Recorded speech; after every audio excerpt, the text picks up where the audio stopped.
First of all, I welcome the Housing for All strategy, and I compliment Minister Darragh O'Brien and his colleagues in bringing forward this particular programme. It's one that has the potential to tackle very significantly and very well the major housing crisis that affects this country at the present time. As we all know, it's the largest state-led building programme in Irish history. I welcome the fact that there is an emphasis and a clear message to local authorities as well that they need to build houses, not buy or lease houses going forward. A clear message of building new homes. I also welcome the aspect of the town centre first. All of us know of dereliction, existing vacant premises and vacant homes that can be brought back to use. And I welcome that in particular because that will have multi-benefits from the point of view of bringing life back to town centres, to village centres and using existing services. And it's in those areas that there are demands for housing. The Minister has indicated through the Housing for All strategy that the Department will provide strong support for compulsory purchase orders of derelict sites to enable urban development. And I understand from speaking to local authority officials as well that councils will be in a position to buy suitable lands for development adjacent to towns and villages.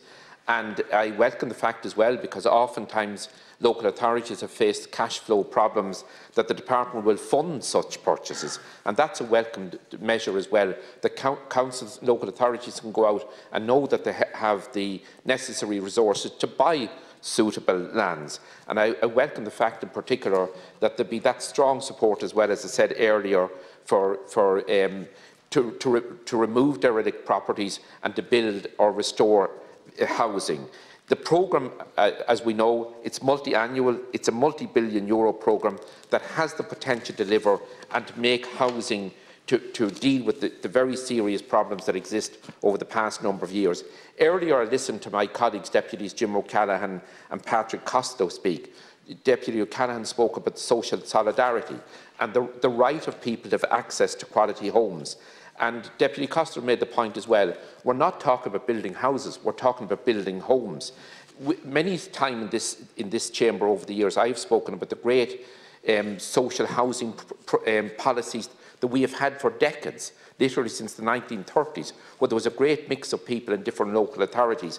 Unfortunately, in recent years, we are losing that mix because of inadequate income eligibility limits. Minister Burke and Minister O'Brien would have heard me outline in this House so often the totally unacceptable income eligibility limits in areas such as my own in Cavan Monaghan, and I know that Deputy Jennifer Moran O'Connor has spoken similarly as well.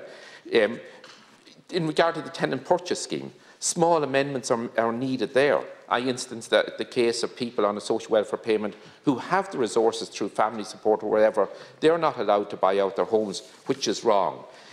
I saw the report that the Director of Housing in Cavan, Owen Doyle, gave to our local authority recently, and the Council will build over the next number of years 500 houses. That's a very substantial development in a small rural county. It will actually mean more than doubling of the built house provision over the last 5 years. So that's very welcome.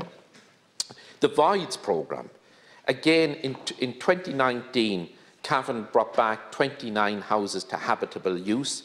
In 2020, our local authority brought back 70 houses to habitable use that were vacant, and this year 90 houses will be restored to habitable use. That's put into very good use public funding, and I sincerely hope that the Department will continue that policy, because there are houses where services exist, there are houses where there's a demand for housing, and we're again given a vote of confidence to many estates that suffered through dereliction in the past. So I would appeal to Minister Burke and Minister O'Brien to ensure that the Voids programme, a good, strong, robust programme, continues into the future. And I know the value of it for local small contractors as well.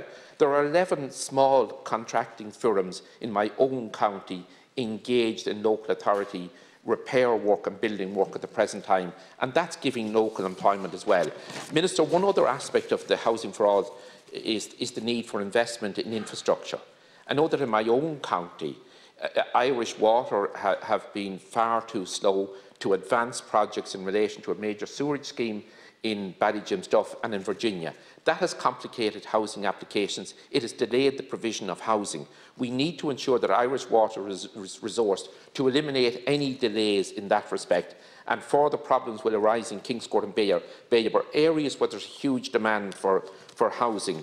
So I just want to say as well, Minister, I hope that a clear message can be given to local authorities again, that we build houses in our smaller towns and villages, because all of us who represent those areas, there's the social infrastructure there, there's the educational facilities, there's the sporting facilities, and a dozen houses in smaller towns and villages can mean so much to those communities, and it will be a very good investment, and there will be people wanting those houses. Thank you. Thank you, Cathaoirleach. Thank you.